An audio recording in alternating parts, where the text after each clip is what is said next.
ये सोनम और राजा का क्या केस है।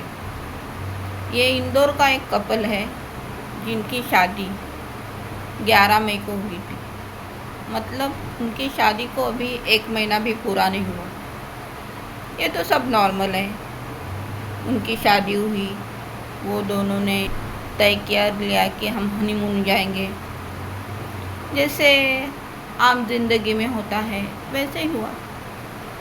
लेकिन बाद में एक झटका लगा। ये लोग शिलांग गए थे घूमने को और दोनों भी गायब हो गए।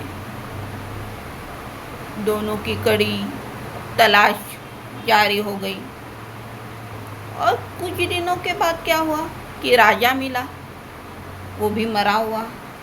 उसके सिर पर वार किए हुए थे, उसका गला काटा हुआ था। और सोनम गायब थी।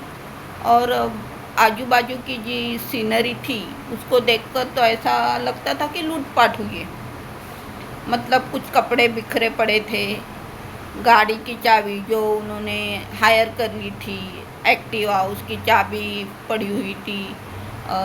राजा के गहने गायब थे, उसका जो पॉकेट था पैसों का वो गायब था। तो लोगों ने ऐसा अनुमान कर लिया, या पुलिस ने भी ऐसा अनुमान कर लिया कि शायद इनके पास साथ तो लूटपाट हो गई है और शायद सोनम को बांग्लादेश लेके जो लूटपाट करने वाले हैं वो बेचने के लिए ले गए हैं। इस तरह के अनुमान लगाए जा रहे थे। लेकिन कल क्या हुआ, कल सोनम मिल गई। और सोनम मिलने के बाद जो तथ्य जो सत्य सामने आए थे वो डरावने थे, वो भयानक थे और शादी जैसे एक पवित्र बंधन पर सवाल लगाने वाले थे। यदि लोग शादी नहीं करना चाहते तो क्यों करते हैं, और उनको क्या हक है कि दूसरों की ज़िंदगी, जो अपने माँ बाप के लाडले होते हैं, उनकी ज़िंदगी सुनने का उनको क्या हक है। सोनम ने राजा को मरवाया था अपने आशिक के साथ। आशिक के साथ उसे शादी करनी थी, लेकिन वो उसके पापा के कंपनी में काम करता था। इन शॉर्ट वो उनका नौकर था। तो शायद उसके पापा तैयार नहीं थे, तो सोनम को शायद उनकी प्रॉपर्टी भी चाहिए थी और ये बंदा भी चाहिए था। तो उसने ये साजिश रच दी और राजा को मरवा दिया।